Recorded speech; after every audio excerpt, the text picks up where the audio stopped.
Hello, everyone, and welcome to the Foundations of Logical Reasoning, or Critical Thinking. Today is our first class and our first lecture, so welcome to the introduction. In this particular lecture, what I really want to do is introduce myself and introduce the course to you as we get started for the semester. Like all of my lectures this semester, I'm going to give you these PowerPoint slides with an audio lecture component, and one given lecture will be broken up into at least two parts. The reason why really is I think that there are at least generally two topics that I want to introduce to you for every lecture. But also, if you're short on time, let's say, and you have to break up the lecture into two separate sittings, you could probably maybe best gauge your time by breaking up into the parts of the lecture. All right, so with that in mind, this particular lecture today has two parts. In part one, I want to talk to you about the nuts and bolts of logic, really, the what of logic and the why. Like, why would we take this course called Logic and Logical Reasoning? And then part two, I want to turn to the course structure and just highlight some of, but not all of, the important points I address in the syllabus.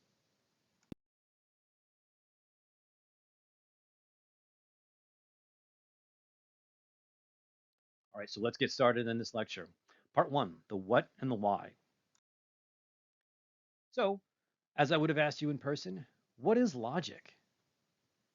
I mean, logic is a word that, first of all, is in our course title, but it's also a word that we do know. I mean, we're familiar with it in our everyday language. And maybe there are certain things that you think of when you think of logic. On the one hand, if you think of hip hop, you're going in the wrong direction. All right, so I'll pull you away from that. But maybe you think of something else like, I don't know, Mr. Spock, right? And if you think of him, you're probably going on the right track, right? Because the character Spock seems to depict the idea of logical reasoning, but we'll see whether or not that's the case along the way. I'll give you the formal definition. Logic, by definition, is the branch of philosophy that studies the principles of good reasoning. Another way to put this is that logic is going to be the study of good versus bad reasoning, insofar as logic analyzes what constitutes good reasoning and it contrasts it with bad reasoning. Or we could say it helps to identify the criteria of good reasoning. What are ways in which we adjudicate or evaluate good reasoning? Another word you're going to see used heavily throughout the semester refers to the idea that logic is the study of arguments. So just like good versus bad reasoning, logic studies good versus bad arguments. And we're going to see that logic introduces different kinds of arguments. It will advance how to formulate arguments. And perhaps most importantly, it will be the study of how to evaluate arguments.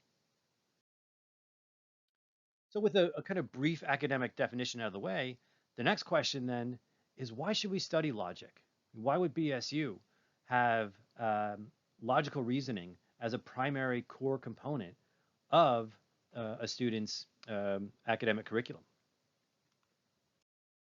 When I think of this question and contemplate potential answers, I consider the sort of the origination of Western philosophy in ancient Greece. You'll see on the slide here, I've got four sculptures, and the history of Western philosophy really is centered on the first primary Western philosopher, namely Socrates. And Socrates is a philosopher who really deserves his own course. But just for the moment, Socrates is a philosopher who begins to apply logical reasoning in his sort of quest for understanding the truth of the matter. We'll talk about him more later. But Socrates had a very famous student, and that was Plato. And Plato, in turn, first of all, sets up the first college institution, the academy, and then he has his own star student, and that is Aristotle. I want to say a little bit about Aristotle in a moment, but I'll also just mention that Aristotle had a star student, at least a memorable one, and that was Alexander the Great. And while Alexander the Great did not go on to become a philosopher, he did go on to become a conqueror, but nonetheless, he is part of this historical lineage. But going back to the question of what's the value of this course, when I think of the value of logical reasoning, and as such, a course on logical reasoning, I think the value really is rooted in the philosophy of Aristotle. Aristotle was a prolific writer, There are books by Aristotle on politics, on physics, on biology, on astronomy, on psychology, on poetry, on ethics, and even a specific subfield of philosophy, metaphysics. But in addition to all of those works, another important work, one relevant to us in this course, is a book that's called the Organon. The Organon is Aristotle's collection of work and pieces on logic. In the ancient Greek language, organon translates as an instrument or tool. So, in other words, Aristotle introduces this concept of logical reasoning, at least as a topic of study, and in so doing, he refers to it as an instrument or a tool. That is to say, for Aristotle, a prolific writer, someone interested in many different fields of study, again, politics, physics, biology, psychology, and so on, Aristotle also maintained that if he were to make any advancements in any of these fields of study, he needs the right tool, right? He needs to use the right instrument to really develop any kind of significant theories or understanding of those topics. And that instrument or tool for Aristotle is logic. So the value of this course, even at first hand, is that it's partially grounded in the idea that logic is this tool or instrument that enables us to excel in any area of inquiry. I mean, very similar to how the carpenter needs his tools to advance his skills in carpentry, so too, I contend, and very much in an Aristotelian fashion, that if you are able to make any sort of headway in any sort of intellectual field of inquiry, then you need the right sort of tool, and that tool is logic. Additionally, Aristotle, in his philosophy, defines the human being as the rational animal. I mean, again, Aristotle, remember, introduces a work on biology. So if you study biology, whether it was in high school or here at college, you'll probably be introduced to the concepts of a genus and species. Those two terms and the whole idea of categorization in biology comes from Aristotle's book on biology, right? In this case, embedded in these sort of categories is logical reasoning that Aristotle's working with. So in this sense, Aristotle thinks that philosophically, at least, if we are to separate the human being from other animals, the human is a unique animal insofar as the human being displays rationality, right? So reasoning is the essence of being human for Aristotle, and it is, in a sense, a kind of natural skill. So in other words, as human beings, we all reason, right? We all apply rationality as we try to understand ourselves, others, and the world around us. Sometimes we reason well, but sometimes we reason poorly. So the course in logical reasoning then helps to enable you to sharpen and improve your skills in logical reasoning. That is to say, you can move from any facet of inquiry whereby you may, even unbeknownst to you, be reasoning poorly, to having that sharpened tool so that you can ultimately reason very well, or at the very least, better than you may be reasoning now as you pursue a kind of logical inquiry into a specific field of study. So let me introduce to you or use, let's say, 3 areas where I think logical reasoning is valuable. Now, to be clear, there are more facets of life where logical reasoning is useful, but I think for the purposes of today's lecture, 3 will suffice to help at least demonstrate my point. So since this is a college course, let's start with academic studies. And with it, think about your career as well. I mean, understood as a tool and a skill, logic, I think, is valuable as it can enhance any inquiry, whether it's in your academic investigations or your career. Now, had we been in a face-to-face class, I would have went around the room and I would have heard your majors, and I could have drawn from one of your majors to give you an example. But a common response in terms of the majors in the classes that I teach of logical reasoning is that a number of you are criminal justice majors. So I like this example, and I'll use this one for the online lecture. So take the example of criminal justice, whether you're a major or not, and let's just take the example of a courtroom, right? Because I think if we begin to think about the process of a courtroom, we'll begin to see that one of the underlying processes is the idea of logical reasoning. So if you think about just the courtroom, you can begin by thinking about the key figures, right? So every time there's a court trial, you're going to have a judge. You're going to have a prosecution. You're going to have a defense.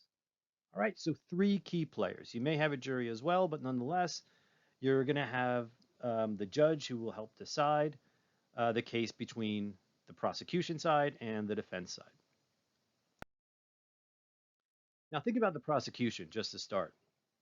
Notice every time a prosecutor walks into the room, right, they have a goal, a specific goal or end game in the trial, namely to prove guilt or to prove legal responsibility, whether it's a criminal trial or a civil trial. But notice the prosecutor doesn't just walk into the courtroom and then announce, Your Honor, the defendant is guilty. I rest my case. Right? If you have that, you have a bad prosecutor, right? You have someone that doesn't know what they're doing. Instead, a prosecution and a prosecutor builds an argument. Now they start with the end point, right? That goal, right? They want to prove the defendant is guilty or liable. But in logic, we'll call that the conclusion, right? That's the goal of the series of reasons that the prosecution is about to present or build. From there, though, they move to present premises. So a prosecution may want to present as a premise a collection of evidence that suggests that the defendant is guilty, or they may also want to introduce motivation or intent on the part of the defendant. They may also want to introduce reasons that suggest a means that the defendant had the ability to carry out the act in question. They may also want to introduce eyewitness testimony, right, to help put the defendant at the scene of the crime if it's a criminal case. Altogether, all of these reasons to help the judge or jury um, reach the verdict of guilty serve as, in logic, what we'll call premises, right? These are reasons to support that end game, that goal of proving guilt. Likewise, notice the defense team, right? The defense lawyer has a goal, namely to show reasonable doubt, right? They want to prove or imply that the defendant is not guilty of the crimes that are being charged. And again, if you're ever in a situation where you need a defense attorney, I hope that's not the case. You don't want your defense attorney to simply walk in and go, not guilty, and that's all they have. Instead, they should be able to dissect the argument that was presented from the prosecution, right? So in that case, what they want to do is counter the prosecution's argument, right? They should be aware of the premises that are embedded in the prosecution's case and begin to pick it apart one by one, right? That say they want to show reasons why that evidence is faulty and shouldn't be trusted so that the judge or jury could dismiss it or just reject it as something palpable or valuable in justifying the conclusion. Begin to dismiss and show reasons why the motivation and intent that the prosecution is offering isn't clear, and go on to reject the means, offer other kinds of eyewitness testimony, perhaps even an alibi that can contradict the prosecution's eyewitness, and so on and so forth. Because ultimately, if the defense attorney or defense team is able to do this, they're basically showing that the conclusion of the prosecution ought to be rejected, right? In other words, the defendant is not guilty. Criminal justice is just one area in which you could really identify the value of logical reasoning in terms of helping you understand or excel in your field. I could just as easily take the example of English. So for example, even if you're just taking an English course, you're going to find that you'll eventually be writing papers whereby you have to support a certain position, right? In English and in other areas of writing, this is called your thesis. Well, a thesis isn't simply something you just assert and then leave as it is. Instead, you want to build an argument to support your thesis, right? That is to say, you want to provide evidence, textual evidence that justifies a particular view that you're trying to endorse, right? So we can find that logical reasoning really does help you in any particular major or career or as such field of inquiry. I mean, generally speaking, you could say that the value of logic in this context is that logic helps to strengthen your faculties of reasoning. It helps you to understand reasons to support an idea, a hypothesis, view, position, or plan of action. In a similar way, it helps you identify possible problems or flaws with an idea, hypothesis, view, position, or plan of action. And it also helps to consider alternative solutions to any sort of problems you're facing, right, in any kind of line of work you may be in. But I also think that logic is valuable insofar as when we branch outside of just, let's say, our career or our major, and think about just as everyday human beings, think about the social, political, and moral issues that we're contending with in the 21st century. I mean, I think that logic is valuable insofar as it can help us come to a clearer understanding of various views, beliefs, and reasons. So let's turn to an example of a moral issue. And so, for an example, I'd like to use today the example of abortion. Now, just to preface this, I do understand that this issue is an issue that many people are sensitive about.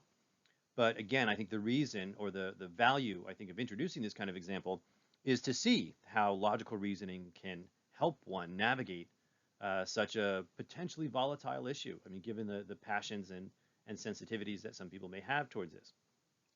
But on that note, right, to introduce the debate, we can differentiate just between two sides. And I'm offering a stark contrast here, but namely, there is those who endorse the pro-choice view, right? So in other words, a woman has a right to choose whether or not to have an abortion.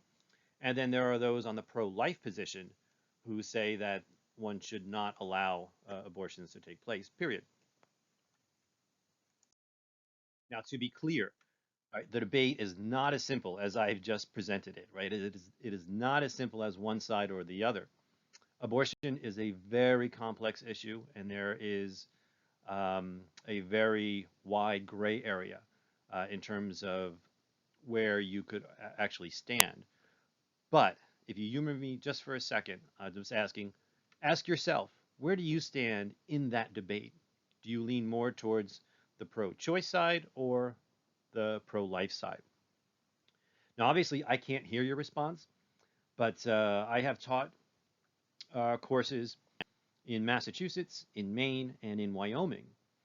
And you can gather that the students in Massachusetts and Maine tend to gravitate towards pro-choice. Not saying all of you do, but the majority of students tend to favor pro-choice, whereas when I taught in Wyoming, the majority of students there tended to gravitate towards pro-life. You're going to see that I'm not really going to ask you specifically to state this anywhere because it's your view and that's not something you have to make public. I ask this really because getting a sense of where the class as a whole stands allows me then to present an argument in the next slide. So all of this is also to say then that I think that the majority of you listening to this would tend to lean towards the pro-choice side. And having said that, my next question would be, okay, if the majority of you hold one position, I then ask the class, what would the other side ultimately argue for, right? That is to say, what would be an argument that they would like to introduce to try to show why they think their position is correct? So if we assume that the majority of people listening to this lecture would lean towards pro-choice, the question then is, what's a common argument on behalf of pro-life, right? The other side.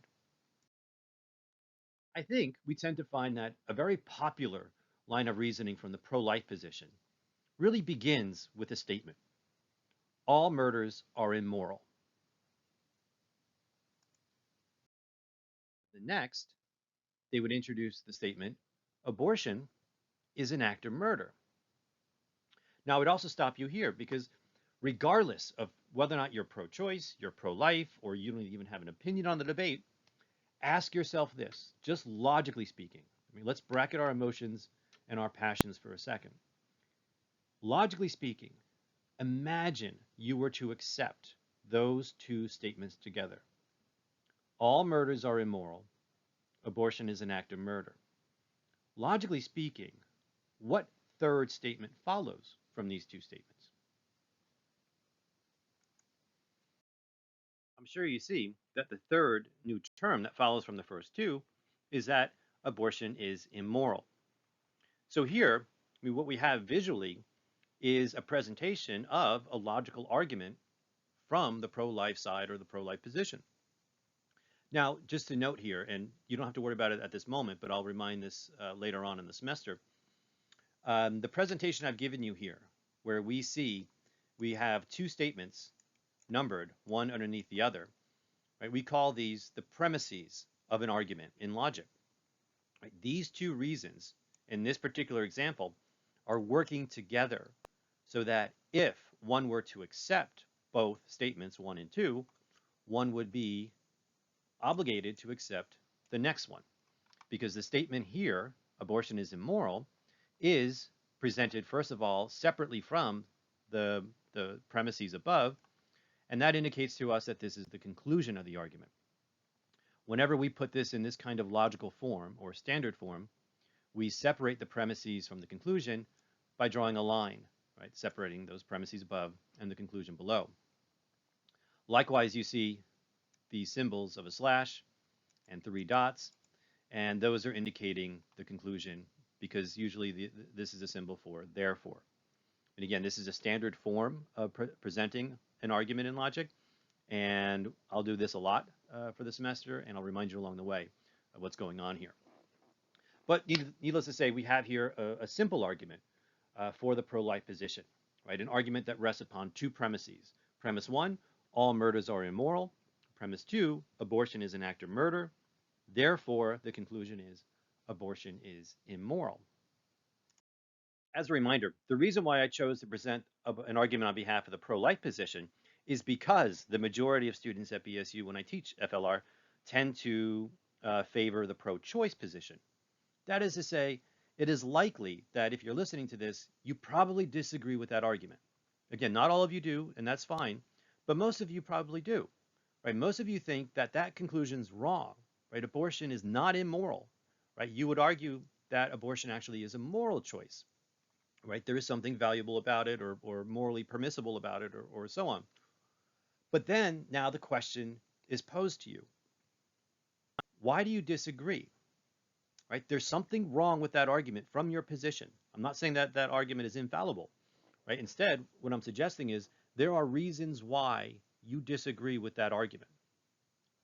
But notice there's something strong about the structure of this argument, right? Later on, we'll talk about this, but this is a valid argument. That is to say, if those premises are true, then the conclusion must be true. But I suspect that most of you would say that conclusion isn't true. So in other words, if you disagree with this argument, you must disagree with at least one of the premises, right? So it's either 1 or 2 or both, 1 and 2. Even if you do like this argument, right? Even if you are a part of the pro-life position, still ask yourself, what could be potential flaws with this argument, right? So let's take a look at these premises. We may as well start one by one. So let's focus first on premise 1. All murders are immoral. Premise 1 then tells us all murders are immoral. And we can, again, just humor me here, let's define murder as the premeditated act of the killing of one person by another. I mean, again, you can always analyze that definition further, but let's just work with that for now. But the question then is, are all murders immoral? Would you agree with that? Right? Under that definition of murder, is it the case that every premeditated act of killing one person by another is an immoral action? Or alternatively, are there counterexamples to this claim? By definition, a counterexample is a logical exception to a proposed general rule or law, and it often appears as an example which disproves a universal statement. So with that in mind, some possible counterexamples that some of you might entertain include capital punishment, because maybe some of us would say that capital punishment is not actually immoral, it's instead justifiable, right? And that is a premeditated act of taking the life of one person from another. or maybe self-defense. I mean, suppose if you kill someone who is trying to harm you or your family, let's say. I mean, perhaps that's justifiable. I'm not saying it definitely is, but perhaps it is. Likewise, perhaps the deaths that occur in a just war. Again, if you accept that there is such a thing as a just war, maybe that is an exception. And then finally, euthanasia might be an example. So maybe some would say that it is morally acceptable for someone to end their lives at a point where they realize they're very unhealthy and sick, terminally ill, and would just continue living in severe suffering and pain. Okay, so all of these serve as possible. I'm not saying I agree with any of these necessarily, but they serve as possible counterexamples. Right? These serve as cases where it certainly seems like murder or the loss of life here could be morally permissible. So notice then, by dissecting that first premise in that way, we begin to tease out an underlying issue. I mean, specifically, which contexts justify taking another person's life? Is it self-preservation? Is it protection of individual rights? So here we get into a deeper analysis so that ultimately where we stand here might shed light in terms of where we stand on that first premise, all murders are immoral. At the very least, we begin to see that there are possible reasons why we can question the truth of the first statement, because it may not be the case that all murders are immoral. Second, we can turn to the second premise. And here, premise two, abortion is an act of murder. Again, we're working with a loose definition of murder where we have the premeditated act of the killing of one person by another. So here we can ask, is abortion an act of murder? Possible counterexamples include, depending on the stage of pregnancy, abortion may not apply to a human being. So if murder concerns the taking the life of another person, and some will argue that in premise two, there's a flaw because ultimately abortion may not be taking the life of a person. This leads us to the underlying issue. What defines personhood? When does life actually begin? Is it at the stage of the zygote? Is it the stage of the embryo? Is it the stage of the fetus? And so on. Again, where you end up standing on that particular question or issue will then show you where you stand on that second premise. In other words, we've begun to offer reasons why we can question the second premise, right? And at least begin to understand that there really is an underlying issue in terms of where we accept or deny that second premise. But notice then what we've done, right? We've offered reasons through counterexamples that suggest that both premise one and premise two may not be plausible. But also remember that this argument hinges on accepting premises one and two, so that if you question and challenge or reject with good reasons premise one and or premise two, you now have reasons to question the conclusion, is it the case that abortion is immoral? Now notice what we just did in under 10 minutes. We covered an example concerning the moral issue of abortion, right? An issue that is very volatile because people are very passionate about, and people are passionate about it on both sides. What typically happens when we take this issue and go outside into the public and discuss it with others? We get people that are angry, and people say, damn it, it's immoral, or damn it, it is moral. And notice when they're shouting like this, and they're just fueled with emotion and passion, they never really talk to the other side. Because if both sides are shouting past one another, and they can't even understand why the other side holds a certain position, you never make any headway whatsoever, because you can never really convince someone else that you're right just by yelling at them. This shows us then a real value, I think, to understanding and applying and developing logical reasoning, because it really does, I think, help to instill a kind of calmness as we rationally deliberate even those particular issues that we are very passionate about. So in sum here, And the value of logic is that it enables us to understand reasons for and against a position, right? It helps us to understand others and it helps us to understand yourself, all in a calm, rational manner. And finally, another reason why I think logic can be valuable, and I'll close with something that I think may be less volatile, although sometimes it's not, namely the example of sports. Because I think logic has everyday value in assessing views and positions concerning sports. I mean, take the example of the Patriots. I'll ask you this. Will the Patriots have a winning season next year? Or alternatively, will they head to the Super Bowl? Yes, of course they will, right? I know where I am. I'm teaching a class in Massachusetts, right? If you are a football fan, then you are going, most likely, you're going to say yes to this question and say yes emphatically and passionately. But why, right? What are the reasons why you would ultimately hold this view? Now, I'll pull back the curtain here because remember, I'm originally from New Jersey, so I'm sorry. I'm actually a Jets fan, one of the very few that endures this suffering. I get it. We are the worst team, period. But regardless, and you might very well ask, how can I trust a Jets fan to actually teach logic? Because it's illogical to be a Jets fan. But nonetheless, loyalties to tradition, let's say. But I'll ask you, right, if you are a Patriots fan, what would be the reasons why you would tell others that the Patriots will have a winning Super Bowl season? Now, to be clear, even though I'm a Jets fan, I readily agree and understand objectively there are plenty of reasons why you would have this position because the Patriots are the best team of the century. But you would say something like premise one, coaching. They have a phenomenal coaching staff led by Belichick. So, very good reason why you would say that the Patriots will have a winning season. Also, the roster.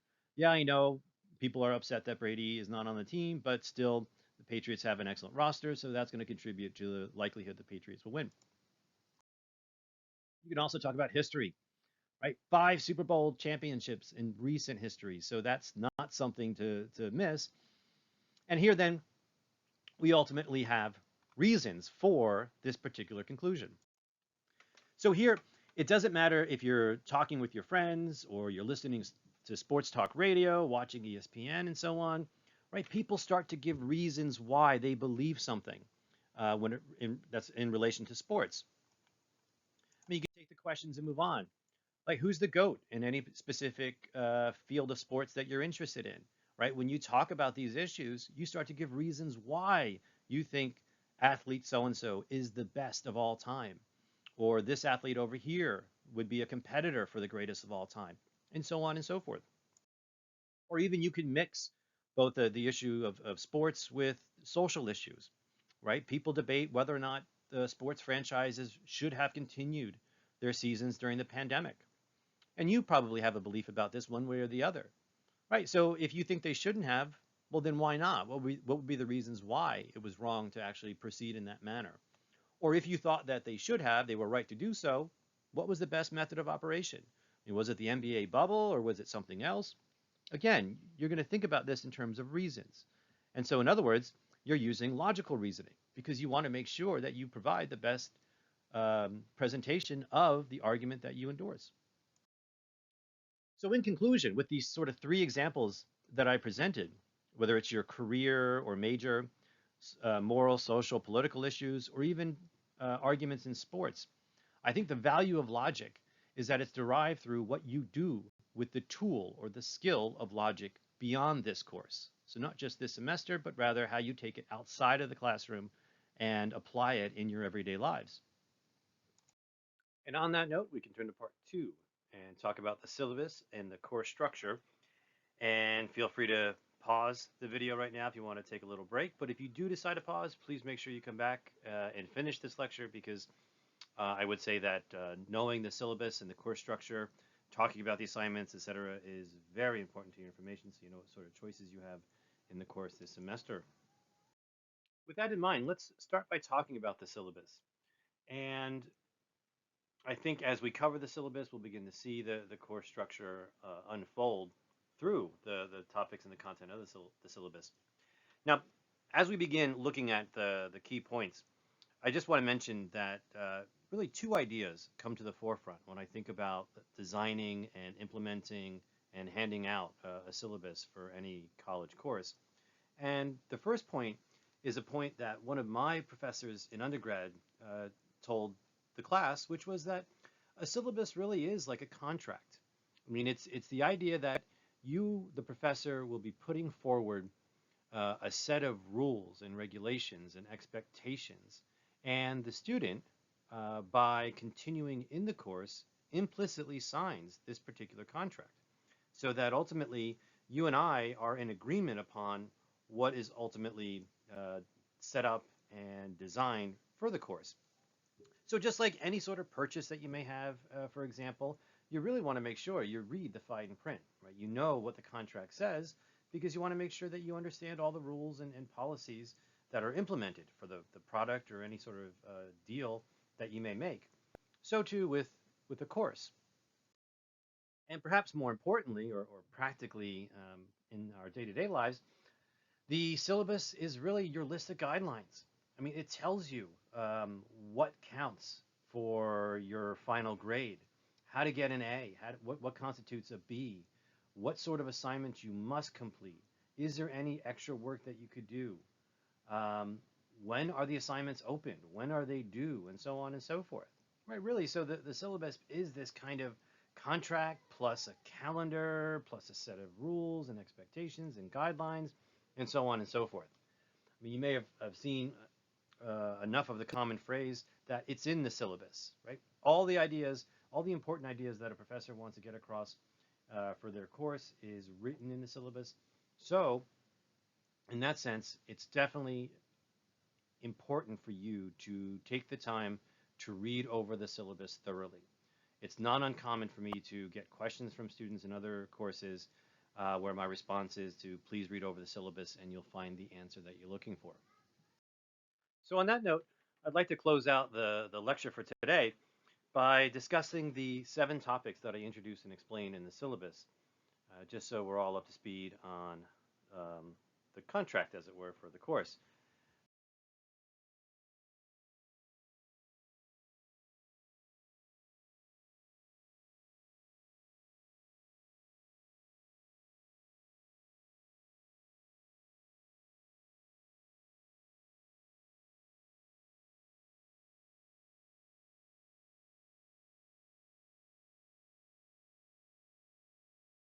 Turning to section 3 of the syllabus, we can talk about the course format for this semester. First, our course will primarily take place on Blackboard. Right? That is to say, all of our homework assignments, all of our exams, any handouts, any practice sets, etc. All of this can be found on our Blackboard course site, which you can access by logging into BSU's Blackboard system, and you should be able to find our course section there. When you open up the course, please make sure that you are able to see this left-hand panel. You can, as I'll explain in the remainder of this lecture, you'll see that I've designed this course so that all of the features that we need to access are going to be accessible here on the left side of our screen. Also note that should you ever open up your course site here and you see this, like that is to say you can't find the left-hand panel, just always look for this little tab here, hover over here, click on that, and that will open up again the left-hand panel so you can always navigate rather cleanly there. This particular learning track, the online format or the virtual remote learning format, is going to be an asynchronous format. Right? That is to say, if you choose this format, you do not have to attend class at a set or specific time. Instead, you get to access the recorded lectures and online course materials according to your own schedule. There are still dates in which the lectures will open, and there are still going to be deadlines that you have to follow, but nonetheless, it will not be live Zoom meetings or any sort of synchronous setup.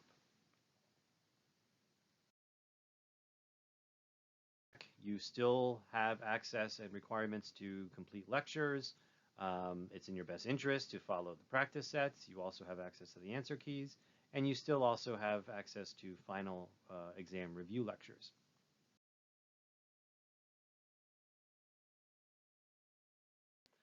All you have to do to find the lectures that I offer is just follow again the left-hand panel under each week.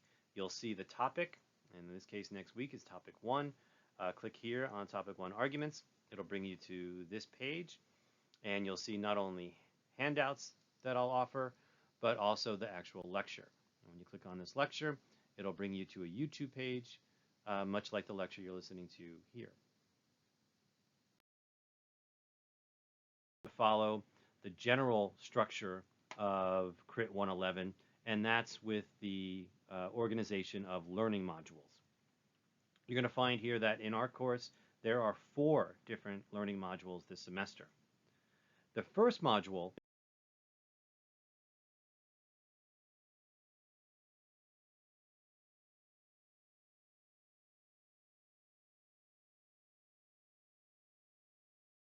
is what we can say is Module 1, what is an argument? And here we're going to cover such concepts and activities in logic such as what is an argument, what is a premise, what is a conclusion, what is the task of recognizing arguments, what's the task of explicating arguments, what's the difference between deductive and inductive arguments, as well as the evaluative terms in logic, valid, invalid, sound, unsound, strong, weak, cogent, not cogent, and then ultimately how we set up and identify counterexamples, as well as working with enthymemes. After Module 1, we will turn to Module 2, and here we offer a deeper analysis of deductive arguments by examining deductive forms. Again, this is going to be based on the concepts of valid or invalid, and then from there we'll look at many common forms. Some forms are valid, some forms are invalid. Modus ponens, modus tollens, denying the antecedent, affirming the consequent, hypothetical syllogism, disjunctive syllogism, and affirming a disjunct. When we turn to Module 3, we'll turn to fallacies and cognitive biases. So the fallacies include the errors of reasoning known as appeal to force, post hoc ergo propter hoc, an ad hominem, a slippery slope, a false choice, the appeal to an inappropriate authority, the appeal to ignorance, straw man fallacy, the red herring fallacy, a biased sample, a hasty generalization, and begging the question. When we turn to cognitive biases, we'll talk about the in-group, out-group bias, the availability bias, confirmation bias, fundamental attribution error, sunk cost bias, anchoring bias, and the framing effect. And finally, our semester will conclude with Module 4, argument mapping. And here we'll introduce and identify what's called independent premises, intermediate premises, and joint premises. We'll see how more elaborate and complex arguments are structured through these kinds of maps, and then ultimately see how in various ways one can strengthen an argument or weaken an argument, and then we'll see how that kind of method of mapping can apply to longer passages or longer and more complex arguments along the way. Ultimately then, if you're looking at the schedule in terms of the modules, you'll see the breakdown here. Again, it's kind of a certain kind of systematic approach that we take here in logic, or at least I do in this logic course, because you'll see week 1, we introduce the concept of an argument. There are practice questions posted. Then there's a homework assignment that you must complete. Week 2, a new lecture, deductive arguments, new practice questions, a new homework assignment. Week 3, a new lecture, new practice, new homework. Week 4, first exam. Move to Module 2, another lecture, more practice, more homework, another exam. Module 3, wash, rinse, repeat, right? It's a lecture, practice, homework, lecture, practice, homework, another exam, and so on and so forth. And then finally, as we get to the end of the semester, you'll see we'll have time for a final exam review, where whether you're choosing in-person or remote, both an in-person review where I'll take your questions, or an online review that I post on YouTube, followed by a practice exam, and then concluding the semester with the real final exam. Turning to section 4, and the syllabus, we can talk about the textbook. Right now, the required book for the course is called Fundamental Methods of Logic by Matthew Natchell. Now, first, you're not going to find this at the bookstore because instead, you can actually acquire an e-copy of this book if you choose to do so. All you have to do is, well, one way to do it is look at the syllabus and follow the link, but I will also show you a link on Blackboard. You may also get a hard copy of the textbook for only $15 last I checked. And again, that's just going on to the website that I will provide a link for you on Blackboard. So ultimately then, if you are comfortable with an e-copy, the textbook is free. But I do hope that you don't think that because it's free, it's not worthwhile to follow along with the book. I mean, ultimately, you're going to find here that many of the concepts that we cover here in logic can be quite challenging. And Matthew, in his book, ultimately does really a great job, I think, in kind of introducing and explaining some of the more rigorous concepts of logical reasoning. And in this sense, you could say that reading is ultimately essential to understand what's going on in lectures, how to really address homework questions, how to do well on the exams, and so on and so forth.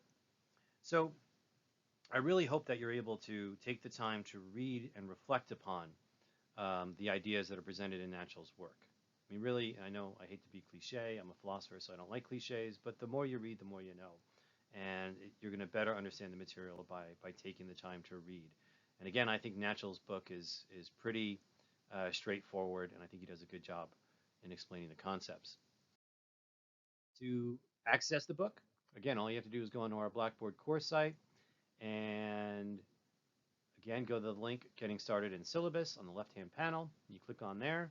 First thing is the link to Natchell's book. All right, Section 5, Success in the Course. All right, so we can spend a little time here talking about really what's expected of you in FLR, or Foundations of Logical Reasoning, this semester. I mean, first, it's important to know, what are you graded on? And here we could say that your final grade is calculated on a 100-point scale with the following breakdown. First, you're graded on your participation and practice, and that's worth 5% of your final grade. Second, you're graded on your homework assignments. Homework assignments altogether constitute 35% of your final grade, or in other words, each homework assignment is going to be worth 5%. Third, your final grade is constituted by your score on your module exams. Module exams collectively together constitute 40% of your final grade. And since there are 4 module exams, that means each exam is worth 10%. And then lastly, your grade is dependent upon your final exam. Your final exam grade is the single assignment that's worth the most, and that's worth 20% of your final grade. All right, so let's talk about each of these one by one, just so we get a firm grasp of what's going on. I also strongly encourage you to ask questions about the material, should you have any. I mean, again, I'll reiterate, logic at times can be challenging. If you feel uncertain or unsure about a concept, an example, a topic, or I said something that would just maybe is a bit confusing, remember, it's your responsibility to raise a question about it or really request any further clarification. My goal is to make sure that each and every one of you understands the material that I'm introducing. So if you can help me understand that you don't understand something, I can better help you understand the material.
At the same time, Um, Part of that 5% in your final grade, practice is um, integral to a successful performance in logical reasoning.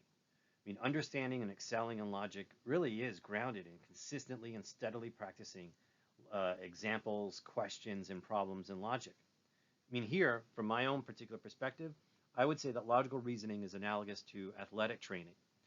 I mean, just as a professional athlete excels in their sport by practice and repetition, so too the student of logic masters logical reasoning through repeated mental exercises. I'll give you an example. Years and years ago, when I was in high school, I took up wrestling. And when I started to wrestle, I didn't know, let's say, what an ankle pick was, or I didn't know certain moves or rules or styles of amateur wrestling. I had no clue. But I had good coaches, and the coaches would teach us what those moves meant and then how to do those moves. And the only way I really could do well, or well enough, again, I wasn't that great of a wrestler, but the way I could do well was to follow the coaches, follow those who had wrestled years ahead of me, and practice with them, and then go home and practice on my own.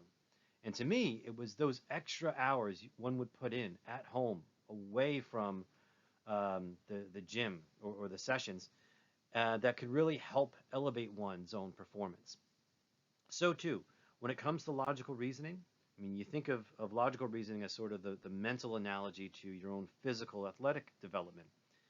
To really understand and master concepts of validity or inductive arguments or what a fallacy is or how to identify an ad hominem and so on and so forth, it's one thing to just learn it in the classroom. It's another thing to go home and practice and try to apply that in your everyday life. And just as an athlete kind of develops sort of a mental memory of how to move in a certain way and how to behave in a certain way in the sport, so too, the more you practice this logical material, it'll become second nature and you'll just be able to identify um, a logical form or validity and so on and so forth. All right, so I believe in the value of practicing logical problems. I mean, so strongly that I've created over 1,000 problems in logic, right, for this course specifically. And all of those problems are ultimately offered to you on our Blackboard course.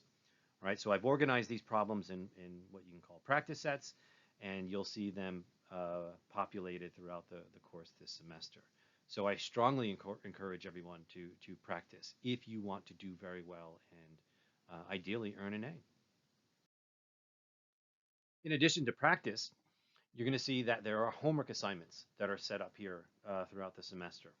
Altogether, I'm assigning 8 homework assignments. Each homework assignment consists of 20 multiple choice questions. Likewise, please note that although there are 8 assignments throughout the semester, you must complete at least 7 of the homework assignments. Each of the 7 will be worth 5%. This means if you complete all 8 homework assignments, then your lowest scored homework assignment will be dropped. So obviously, it's in your best interest to do all 8. You can also think of all 8 as sort of practice. I mean, on the one hand, you're earning points for your final grade, 5% per homework assignment.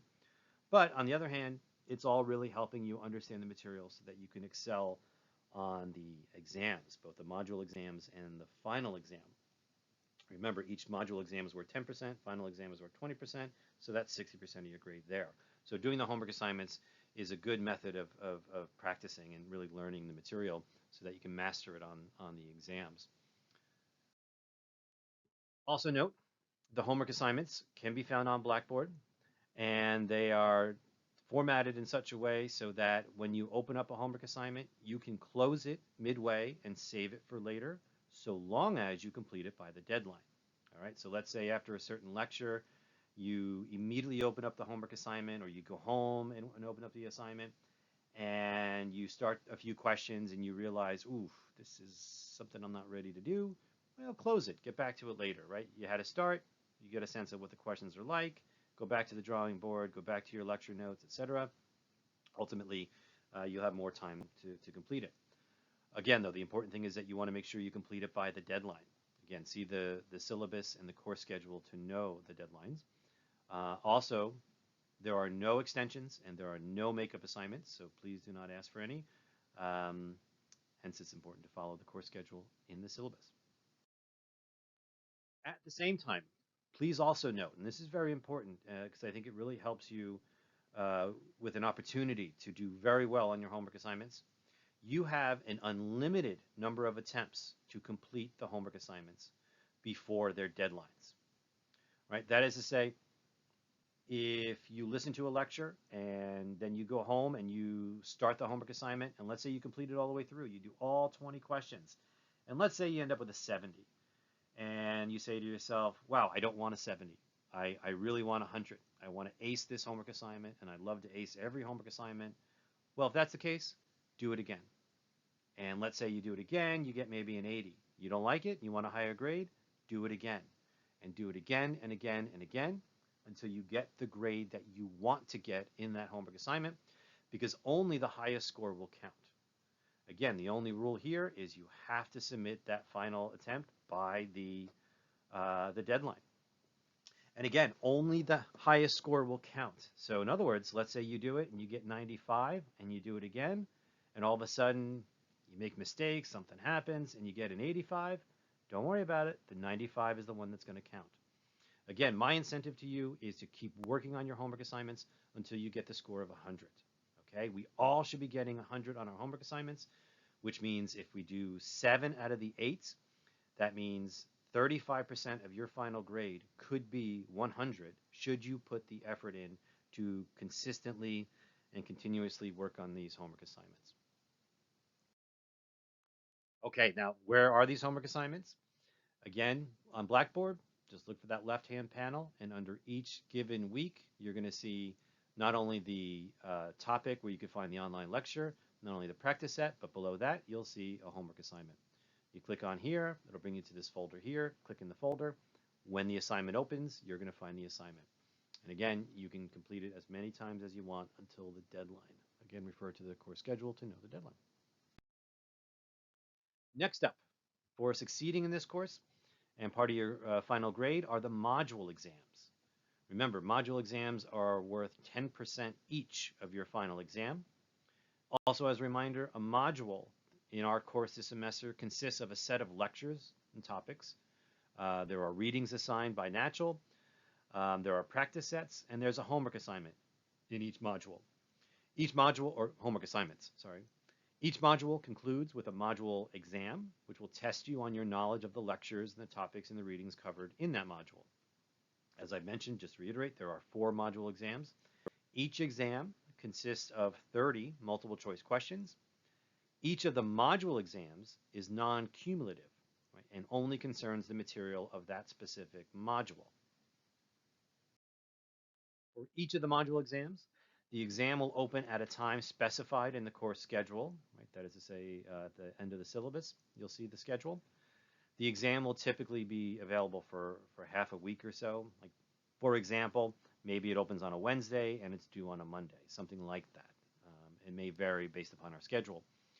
Regardless, each exam has a 2-hour time limit. Right? So again, you're taking it remotely. You're going on a Blackboard to take the exam, and you have a few days to complete it, but you can open up the exam whenever you want within those few days. Once you open the exam, there's a 2-hour clock that starts counting down. So you're welcome to take the exam anytime while the exam is available. But some warnings or notes, just to be careful. Once you start the exam, you must complete it in one sitting. Unlike the homework, you cannot start the exam and save it for later, right? So don't have the mindset of, oh, okay, yeah, I think I'll just try the exam for now. And you start it, you open it, and you get to question 2, and you go, oh, shit, this isn't what I thought it was going to be. Let me close it and get back to it later. Don't do that, because the minute you walk away, you've submitted the exam, it's over. And there's no reopening for that. All right, so in other words, make sure you complete each exam by the deadline, but also make sure when you start it, you feel comfortable and ready to complete the exam.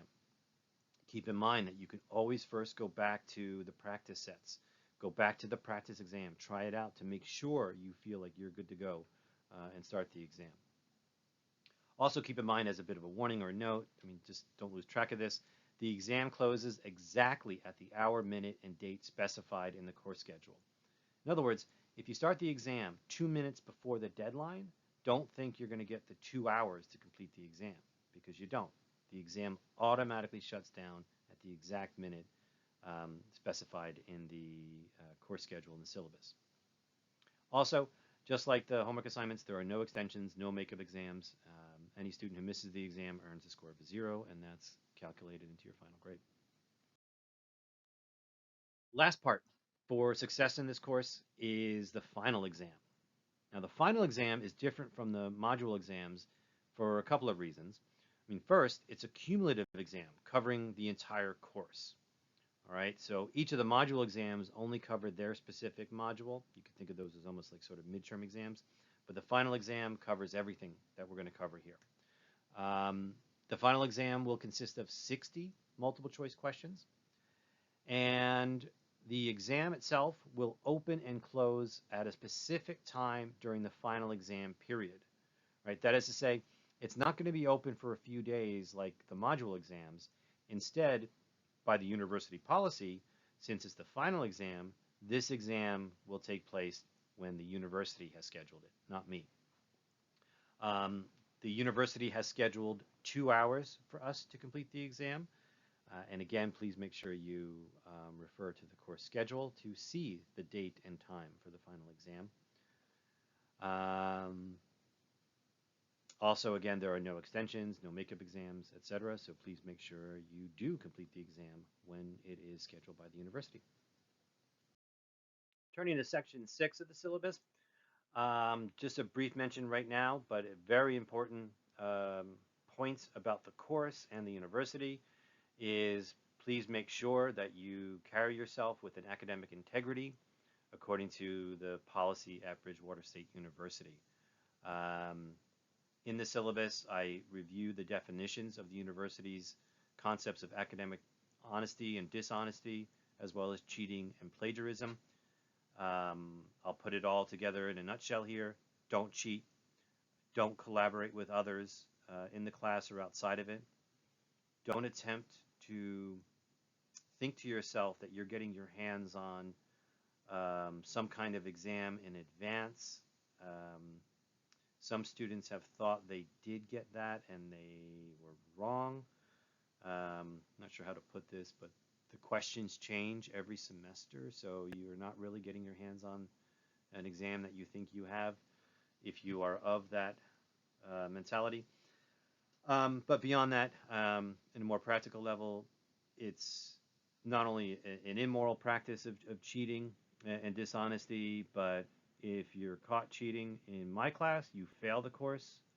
No ifs, ands, or buts about it. That's it, period. And I have served on academic panel reviews here at Bridgewater State University, which involve cases of academic dishonesty. And just to put it bluntly, those who are caught cheating are reported to the university, and given the conditions of the number of offenses, are brought forth before a panel review. And those reviews can sometimes be fair, but one may find them to be harsh. But nonetheless, I've seen and been part of committees that decided that students were expelled or suspended or so on and so forth for their academic dishonesty. So in short, just don't cheat. If you feel lost in this course, please reach out to me.